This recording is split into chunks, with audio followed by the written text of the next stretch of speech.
Everyone knows big traps makes you look huge, but no one knows how to train them properly. Everyone says to use either really heavy weight for that stretch or go super light and squeeze at the top. I'm going to tell you why they're both wrong and exactly what you should be doing instead. But first, real quick, don't let this become another fitness video you watch and forget by next week. If you want to actually implement these principles in your own training with a plan that's built around you and your experience, check out the link in the description. I tried really heavy weight in the beginning. When I was just starting out, I heard about rack pulls, I heard about heavy shrugs, I heard about all of that, and I tried it. All that really did for me though is gave me tons of neck injuries, started hurting my clavicle, with like no gains to show for it. I went to the lightweight crowd. I tried that squeeze. Still, nothing really worked because it just wasn't stimulating enough. So I thought, why not just make my own system? We need to start looking at this like calisthenic athletes. Now give me a second, okay?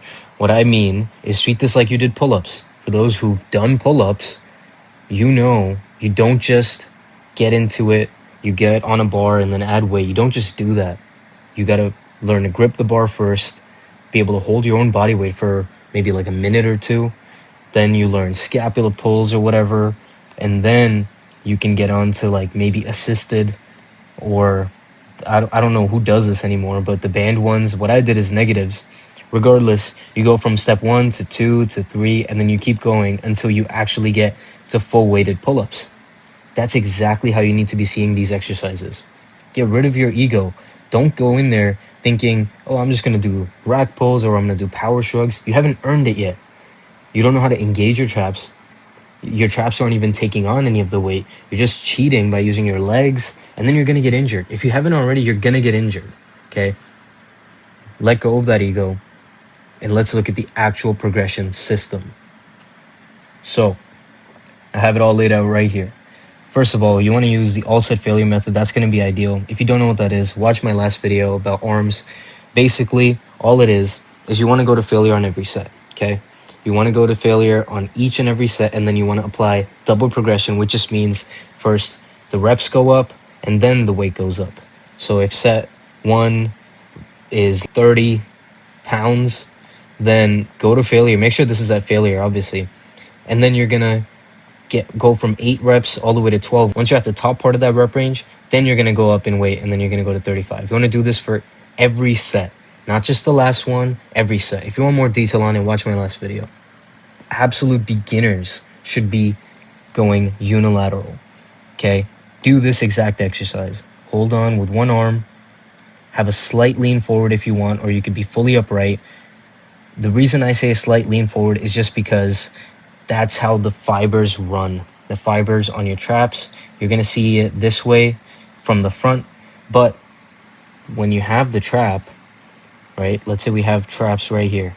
These are the traps from the back. The fibers run this way, okay? So if you lean forward and then you squeeze in that direction, not a full, like a row or anything, but almost up and back, then that's the most ideal. You want to feel the squeeze on every rep. We're using dumbbells, and you want to feel the squeeze on every rep. One tip is maybe tilt your neck a little bit. So on every rep, what you could do is he could very slightly move his neck in this direction. Very slightly, just to feel it. Because remember, the traps connect to your neck, right? That's one thing that helped me actually engage my traps. For the first time when I did this, I could tell how on fire my traps were. You got to try it, okay? Basically, apply that method until you get this. You want to go 75 pounds for 30 reps, 3 sets. Use straps, right? If your grip strength isn't there. If it is, awesome. But this is the standard for like absolute beginners who just want to get big traps, and it's an undertrained muscle for you. For someone who's a little bit more experienced, still try to hit the standard if you haven't. If you go into the gym next time and you hit the standard, then move on to this. Now you can use dumbbells bilaterally, right? You want to go on the higher rep range, so anywhere from 20 to 30. You want to do that on this one as well, right? Higher rep range, 20 to 30. The reason I say that is because if you're doing 8 reps, I'm telling you, you might just be cheating it. You're not going to feel it as much. And also, you're kind of teaching your body how to get the pump in those straps, right? If you're doing 20 to 30 reps, you're going to get a pump, especially after time in doing the last method. So you get to this standard, you're going to learn to build that pump. You're going to learn that mind muscle connection. And high reps also just keep you from getting injured. You could go low rep, but from my experience, you want to go high rep.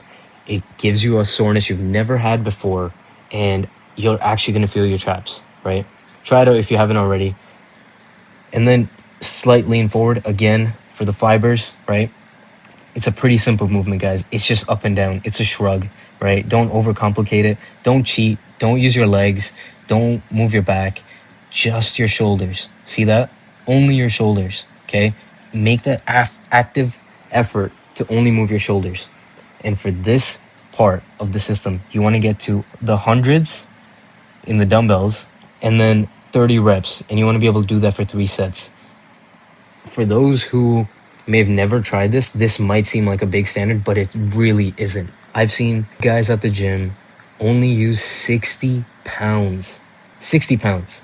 And it's not like they're doing the high rep thing. That's kind of the weight that they've stalled at for no reason, for life. And their traps always stay small.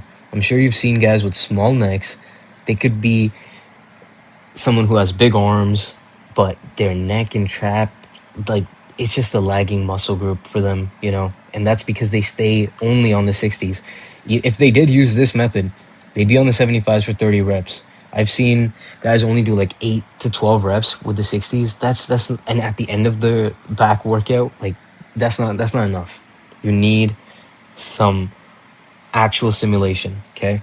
So the hundreds for 30 reps, no cheating, okay? You're probably going to need to use straps for these. Once you get to this level, then you've actually earned barbells, okay? The reason I'm making this progression system is teaching you to connect with your traps. It's the same thing as if I was telling you to get big arms, but you never felt your biceps and you just started doing barbell curls. You're just going to get wrist pain, okay? You haven't actually developed or earned the right to use that weight or a barbell in the first place. Stick to dumbbells in the beginning, and then you can move forward. Finally, this is the last step, but this doesn't mean that you have big traps. Okay, this standard is a good standard, but at the same time, you should aim for more. So now that you've earned barbells, keep the rep range high. The reason I dropped it down to 15 is just because of the weight. Okay, keep applying the all set failure method. With this rep range, I think specifically using barbells, it just gives you a little bit more room to breathe, right? If I only told you to do 20 and 30, you're gonna, when you first go into the gym to use barbells, you may not know where to start, okay? You're gonna have to experiment with the weights. It might seem too light at first, and then you're gonna slowly progress up by applying the double progression to each set. But once you're there, you're gonna know, okay, this weight feels good, and 15 to 30 is perfect for it. Keep that slight lean forward. With barbells, you definitely want this as dudes. Otherwise, you're just going to hit your junk, and that's just not fun, right? You're not building any traps for that. You're just getting blisters or whatever.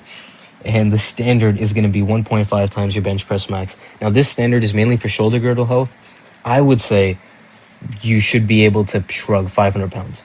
With the barbells, it is going to become a bit more of a power shrug, but you better not be power shrugging with 225, even 315. Maybe after 315, you might use some of your legs, but that's going to be very, very slightly, okay? Don't make this a whole cheat exercise. That's not what it is at all. But I'd say go up to maybe 500 pounds. For most of you, 4 or 5 is going to be fine.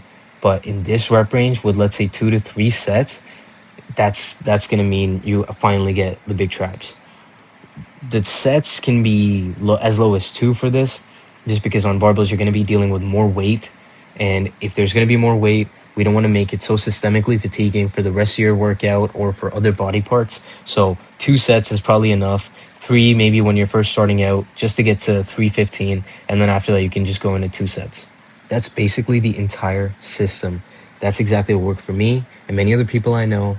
Try it out. But at the end of the day, if you're not actually implementing this advice, if you don't know how to implement it into your own workouts and actually learn the progression and have someone hold you accountable, you're not going to make much progress. To do that, just click the link in the description. You're going to get coaching from me one-on-one, and I'll see you there.